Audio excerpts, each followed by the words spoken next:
Hey guys, let's get more news about Steelers, but first, don't forget to subscribe and leave your like. Steelers expected to make another move with new CB Dante Jackson.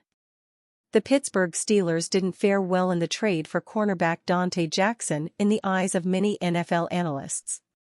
The Steelers gave up former Pro Bowl wide receiver Deontay Johnson, leaving a big hole at receiver, and didn't receive significant draft capital or salary cap relief in return. But the Pittsburgh Post-Gazette's Jerry Dulac wrote on March 13 that the Steelers still have one more move to make with Jackson. The Steelers are going to redo his deal so he doesn't count $10.5 million against the cap in 2024, Dulac wrote in a fan chat. Probably sign him to a new 2-year deal. Dulac again addressed the Steelers potentially signing Jackson to extension when he received a question about whether Pittsburgh could release the cornerback to get more cap space. No chance at all, the Steelers release Jackson, Dulac wrote. And, I said earlier, they will redo Jackson's contract to lessen the hit. Patience, my friend. Jackson is entering the final year of a 3-year contract that he signed with the Carolina Panthers. The deal was worth a total of $35.18 million.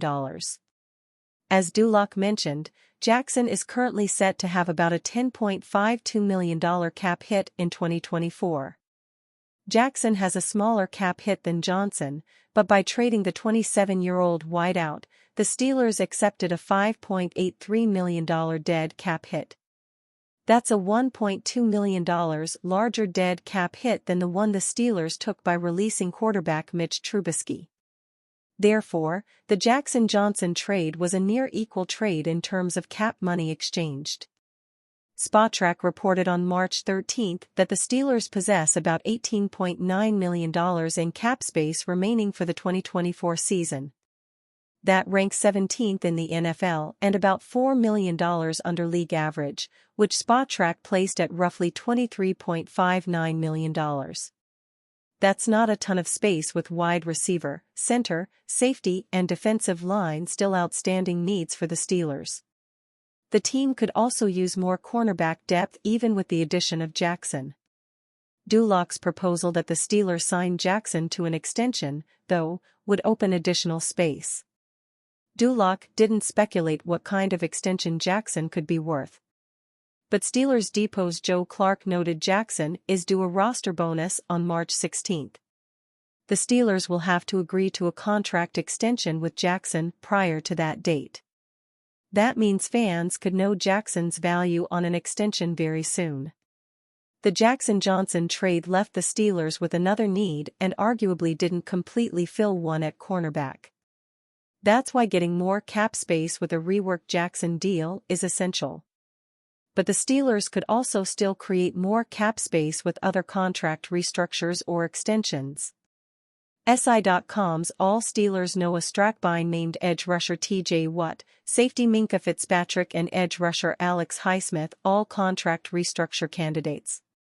The Steelers could also extend defensive lineman Cameron Hayward on a new contract.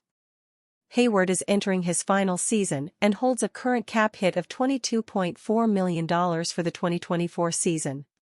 All of those moves, combined with a Jackson extension, could make several more additions or another splash signing in free agency, a possibility for the Steelers. Steelers urged to acquire 6-time Pro Bowl WR as Deontay Johnson replacement. The Pittsburgh Steelers have turned to a short-term solution in quarterback Russell Wilson this offseason. On March 13, The Athletic's Mark Kaboly proposed the Steelers adding another short-term fix through a trade, wide receiver Keenan Allen. Kaboly argued on X, formerly Twitter, that Allen could fill Pittsburgh's need at wide receiver since the team traded former Pro Bowler Deontay Johnson for cornerback Dante Jackson on March 12. Keenan Allen would be a great fit for the Steelers and what they need right now at receiver, Kaboly wrote. Big salary and trading for a 32-year-old would be a risk, but no risk it, no biscuit. In his 11-year NFL career, Allen has made 6 Pro Bowls. All of those Pro Bowl nominations have come since the 2017 season. Allen has been a picturesque possession receiver, which was the role Johnson played in the Pittsburgh offense. Since 2017, Allen has had 6 campaigns with at least 97 receptions. In 2023, he set a new career high with 108 catches for 1,243 yards and 7 touchdowns. Without Johnson on the roster, the Steelers now possess just one receiver who had more than 180 receiving yards last season. That was George Pickens, who led Pittsburgh with 1,140 receiving yards.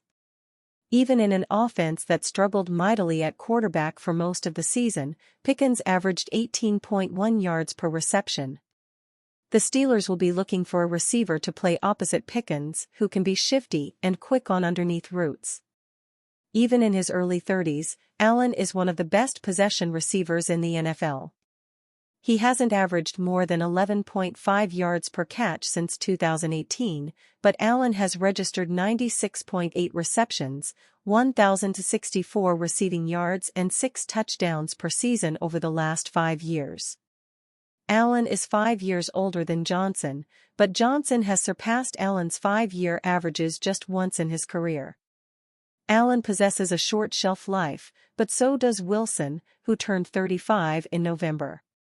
Wilson is almost 7 years older than any other AFC North quarterback. If the Steelers want to compete in the AFC, they have to add pieces quickly. With Wilson's age and a 1-year contract, it shouldn't matter all that much if those pieces are on the older side. On paper, Allen is a terrific possible addition for the Steelers. But there are other risks to acquiring Allen other than his age. First, Allen is injury-prone. He hasn't played a full season since 2019.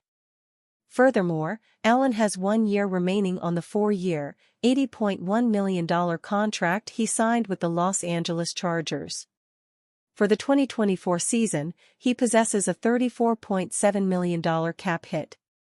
In all likelihood, for an Allen trade to the Steelers to be possible, the Chargers would probably have to agree to retain some of his salary. The Chargers appear interested in trading Allen and some of their other veterans because of their cap situation. So, it's not clear exactly how willing Los Angeles may be in retaining any salary. Sports Illustrated Albert Breer reported on March 10 that the Chargers were listening to offers for Allen along with fellow receiver Mike Williams. But Breer added that Allen appears to be least likely to be moved. On March 13, NFL Network's Tom Pelissero reported the Chargers released Williams. That could possibly make an Allen trade less likely. In 11 NFL seasons, Allen has posted 904 catches, 10,530 receiving yards and 59 touchdowns. He's played his entire career with the Chargers. Door may still be open for Steelers to bring back former All-Pro. The Pittsburgh Steelers have released some very notable names over the course of this year's offseason. Their first set of cuts saw them let go of former number 2 overall pick Mitch Trubisky. Later on they moved on from former Pro Bowler Allen Robinson. That same day, they cut former All-Pro Patrick Peterson after his first season with the team. While most of the players they cut have likely played their last snap with the team, it seems there is a chance one of them could still be brought back. During an appearance on the Steeler Nation podcast, Peterson revealed that the door may still be open for him to return to the Steelers. And you, fan, what do you think of the situation Patrick Peterson? Leave your opinion in the comments.